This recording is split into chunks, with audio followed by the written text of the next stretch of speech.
Dis donc, ça fait une éternité que je ne suis plus passée par ici. Aujourd'hui, je vous propose un tuto pour réaliser, sans prétention aucune, une petite carte, plutôt une grande carte, avec un fond marin. Alors, je vais vous expliquer avec plusieurs techniques et on va commencer par l'aquarelle.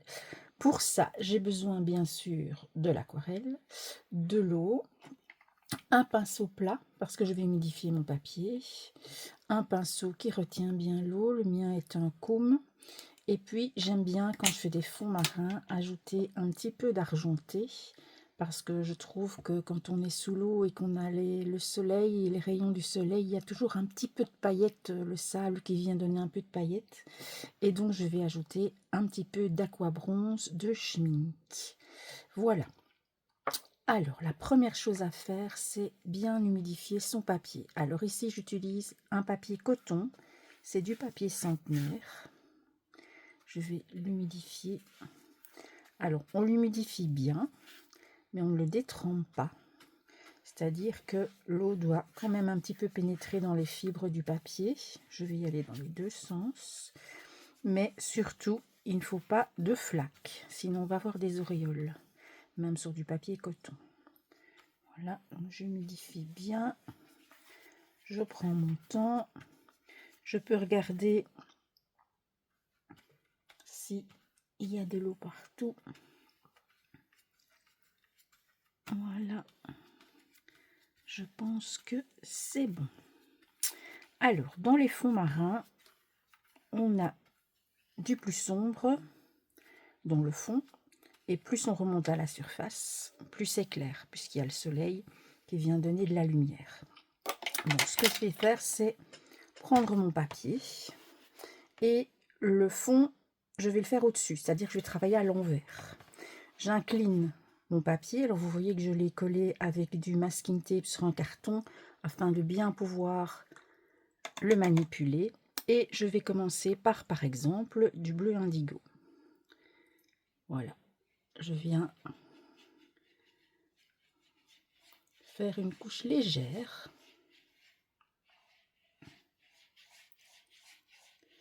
Et je laisse descendre mon pigment. Je viens en remettre. Et je vais descendre. Voilà. Et je recommence. Alors, pas trop d'eau quand on vient repasser, sinon on a des auréoles, quoique sur un papier coton, normalement, les risques sont assez limités. Et voilà, je vais travailler en couche sur couche. Et repasser encore et encore. Alors, si je veux, je change de couleur pour avoir des petites nuances. Donc là, je suis avec le bleu de Prusse.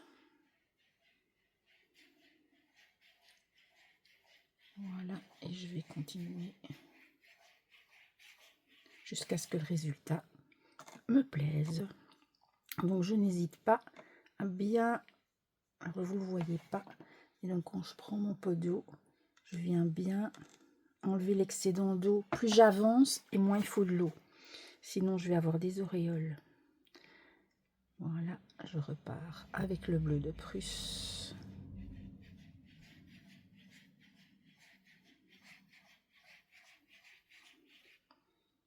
Je vais aller vers le bleu de phthalo maintenant. Voilà.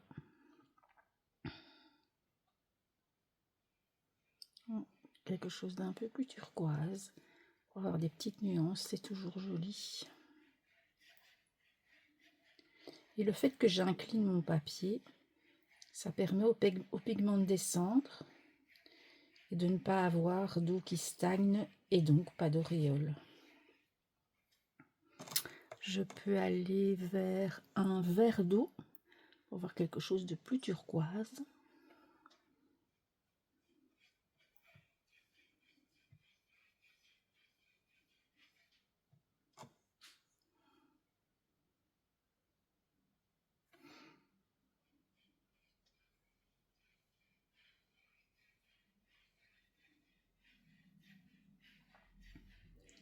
Et je continue.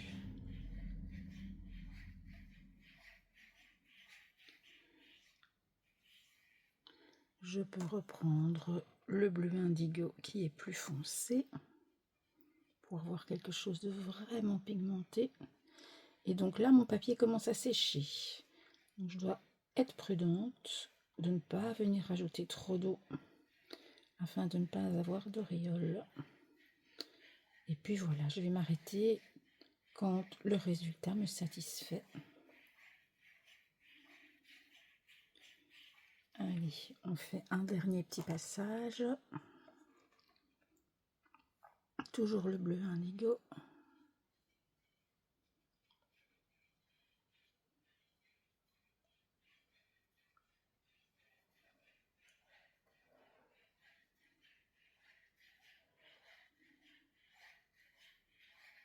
Et je vais m'arrêter là. Je vais venir mettre, tant que c'est humide, ma petite poudre argentée. Voilà. Et donc ça, c'est l'endroit. Je prends un pinceau sec, je viens prélever un peu de poudre et je tapote. J'en mets pas trop. Juste avoir un petit effet. Et voilà. Il ne reste plus qu'à laisser sécher. Moi, j'aime bien le laisser sécher à l'air libre. Si vous voulez aller plus vite, vous pouvez passer le heat gun. Et donc, voilà un premier fond. Alors, ce qu'on peut faire aussi éventuellement, quand le papier est encore humide, c'est prendre un pinceau bien propre, venir l'essorer et par exemple venir faire les rayons du soleil. Donc c'est la technique du retrait. Donc mon pinceau est humide mais propre, pas trop humide, et je peux par exemple venir enlever, hop, du pigment. Je rince, j'essore et hop, je rince, j'essore. Alors plus vous attendez, plus vous arriverez à enlever le pigment. Si vous le faites trop vite, l'eau va revenir sur les papiers et l'effet sera moins prononcé. Après, c'est vraiment une question de goût. On fait vraiment bien comme on veut. Vous voyez ici, c'est encore humide, donc le pigment est en train de revenir sur ce que j'ai enlevé. Si on veut un retrait plus franc, il faut attendre que ce soit un petit peu plus sec. Voilà.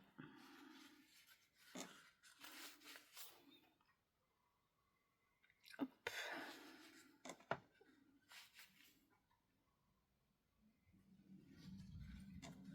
C'est comme de faire les nuages dans le ciel, hein. C'est le même principe. Sauf qu'ici, on fait des rayons plutôt que des nuages. Et voilà, on peut laisser sécher. Et après avoir rangé tout ça, je reviens vers vous avec une autre technique. À tout de suite. Me revoilà. Et on va travailler maintenant avec les poudres Magicals. Donc si vous n'avez pas d'aquarelle, il y a moyen de faire autrement. Je vais faire pareil que pour l'aquarelle. Ici, c'est un papier Florence 300 grammes. Pas besoin de papier coton pour travailler avec les poudres Magicals. Par contre, le papier va quand même beaucoup absorber l'eau, beaucoup plus que le papier coton. Donc, il faut être un peu rapide. Alors, je commence avec une première couleur qui est une couleur assez claire, un petit peu turquoise. Et hop, c'est parti.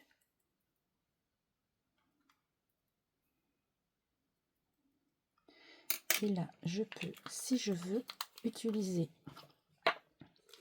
un vapeau pour carrément faire bouger les pigments. Et je peux bien sûr utiliser mon pinceau. J'amène les pigments où je veux. Voilà une première couleur.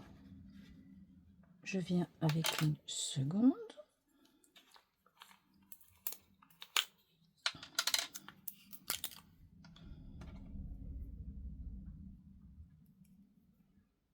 Et je vais faire pareil.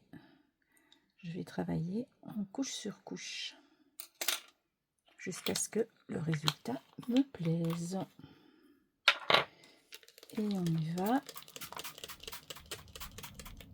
Hop.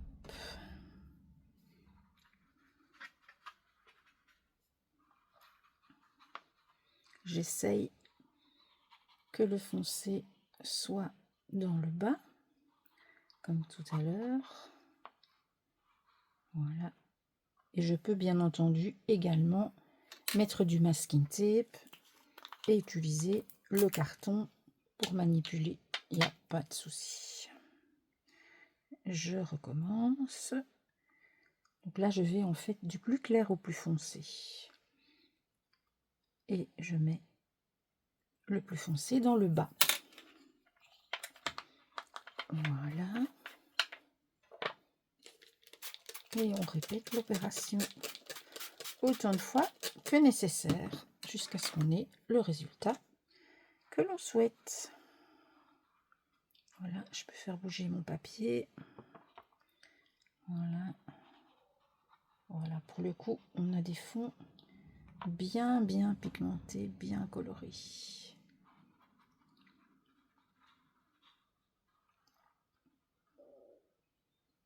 Hop, une dernière.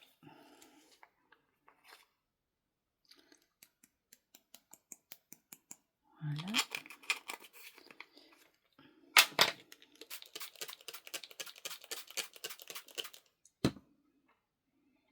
Faire descendre les pigments.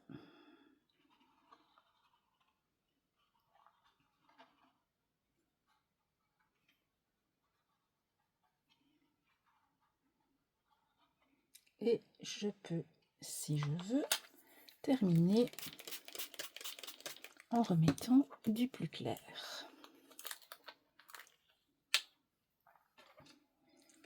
Un peu de turquoise.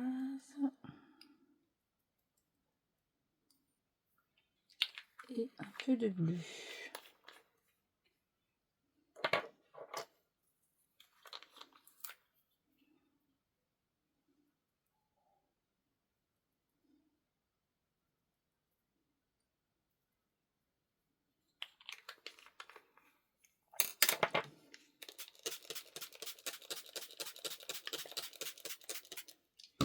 Voilà. On essaye d'uniformiser tout ça.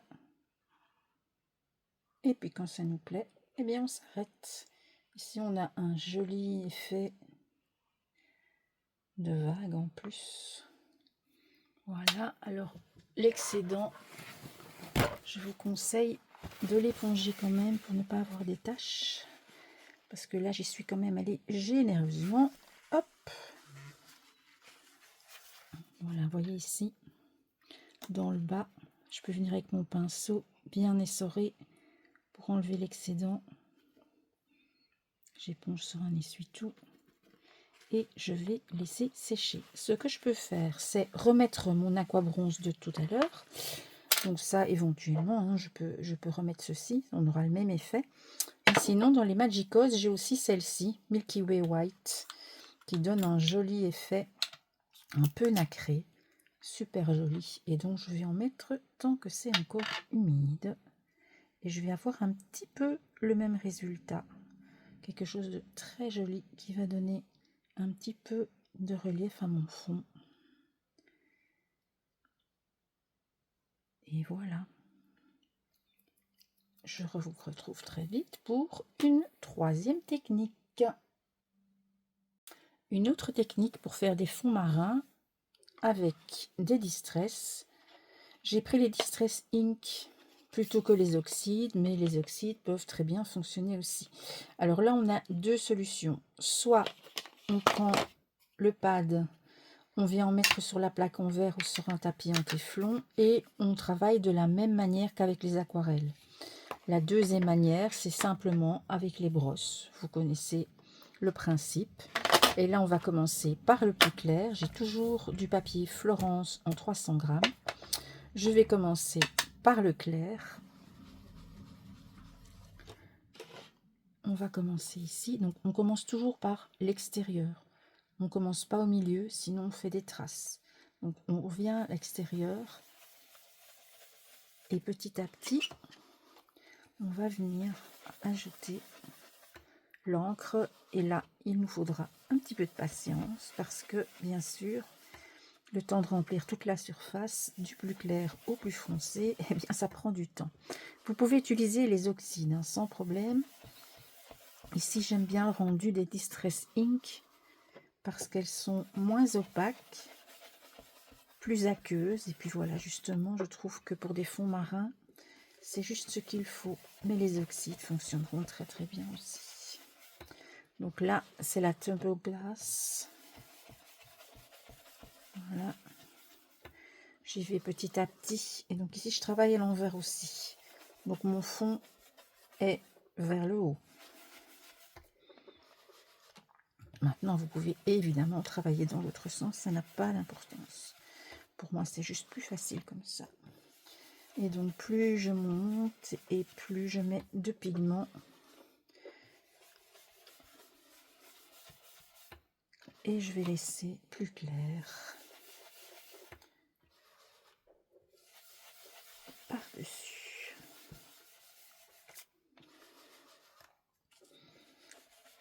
Alors, vous prenez tous les bleus que vous voulez, vous faites des mélanges, vous utilisez des turquoises, des verts, peu importe. Voilà, donc ça c'est ma première couche. On va après peut-être prendre la Broken China. C'est parti. Donc là, je vais foncer le haut. Je ne vais pas descendre trop pour ne pas recouvrir ma couche précédente. Je vais juste recouvrir une partie. Après, si le résultat vous plaît pas, il y a toujours moyen de venir rajouter un peu plus si on veut.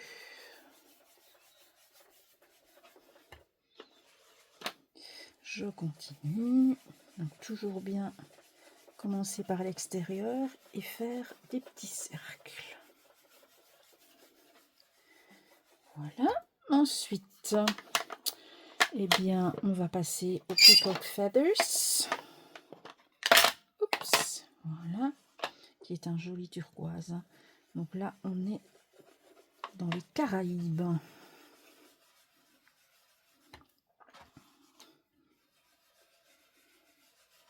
Alors, je n'ai pas toutes les couleurs de Distress Ink. J'ai pris ce que j'avais. Il y a encore d'autres couleurs qui pourraient être très jolies. Le Mariner, dans les derniers de Tim Holtz, il y en a Uncharted Mariners. Mais celle-là, je ne l'ai pas en ink, je ne l'ai qu'en oxyde. Mais je pense qu'elle pourrait être très sympa aussi. Ensuite, passons au Salty Ocean, qui est lui un bleu plus intense. Hop. On y va par petites touches. On n'en met pas trop. Alors, quand la brosse est déchargée, on peut revenir là où c'était plus clair. Voilà. Et je vais terminer avec le peut-être le Stormy Sky qui est un petit peu gris. Pour foncer, maintenant vous pouvez aussi même utiliser du gris, du noir. Pour le fond, on pourrait très bien aussi mettre du noir pour que ce soit carrément plus foncé, pourquoi pas. Voilà, il faut juste faire un joli fondu. Voilà. Et là, on va essayer d'en mettre un petit peu plus dans les fonds marins.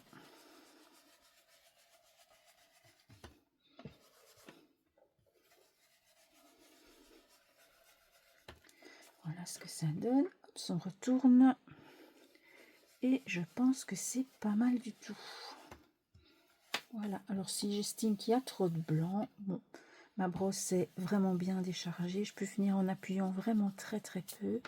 Et pourquoi pas, je peux revenir avec ma couleur la plus claire pour fondre tout ça et pour terminer. Voilà. Ça, c'est encore une autre manière de faire ces fonds marins. Dernière possibilité pour aujourd'hui, un médium que je maîtrise nettement moins et que je n'utilise pas beaucoup, ce sont les néocolores. Donc on peut aussi travailler des fonds avec les néocolores sans problème. Il y a encore plein d'autres façons. Vous pouvez utiliser aussi les feutres à alcool, vous pouvez utiliser des acryliques, il y a encore vraiment plein d'autres possibilités. Donc on se lance. Je crayonne. Ici, c'est du papier Mixed Media Fabriano. Voilà. Et je vais faire pareil. Je vais aller du plus clair au plus foncé. Mettre un plus clair ici. Là, j'alterne les couches. J'appuie pas trop.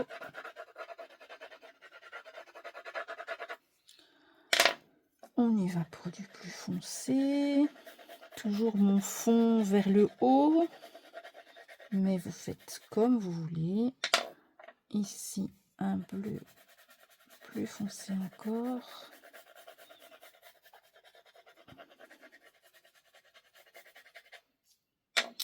Et je pense que on va s'arrêter là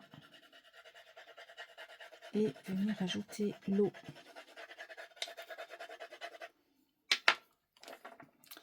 Alors, c'est parti. Je prends l'eau et on y va. Hop, j'ai pas peur d'en mettre. Pareil que tout à l'heure, je peux mettre mon papier avec du masking tape sur un carton, surtout si je veux un bord blanc tout autour. Ici, c'est vraiment juste pour vous montrer. Voilà. Ça, c'est une première couche. Alors, par contre, ici, je ne peux pas venir recrayonner par-dessus quand c'est mouillé. Donc, si je veux que ce soit plus foncé, j'attends que ça sèche. Ou alors, ce que je peux faire, j'ai ici une petite plaque de carandache qui est vraiment bien pratique. Ce que je peux faire, c'est venir crayonner. Alors, vous pouvez le faire sur votre plaque en verre aussi, hein, pas nécessaire d'avoir cette petite planche. Et donc, ce que je vais faire, c'est venir chercher du pigment ici. Voilà, comme je fais avec l'aquarelle. Et je viens... Alors, j'aurais quand même dû le mettre sur une planche. Ça aurait évité que ça gondole. Si vous ne voulez pas que ça gondole, vous pouvez aussi humidifier le verso du papier. Mais j'y ai pas pensé. Voilà.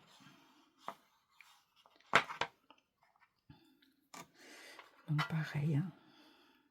Je viens mettre le plus foncé et ainsi de suite jusqu'à ce que j'ai le résultat que je veux. Si vous trouvez que c'est trop, hop, vous venez remettre de l'eau. Vous pouvez aussi utiliser le pinceau plat. Voilà, hop. Vous pouvez aussi attendre que ça sèche, venir remettre du foncé, recrayonner, etc., etc. C'est vraiment facile et à l'infini. On va venir mettre un peu de foncé. Hop.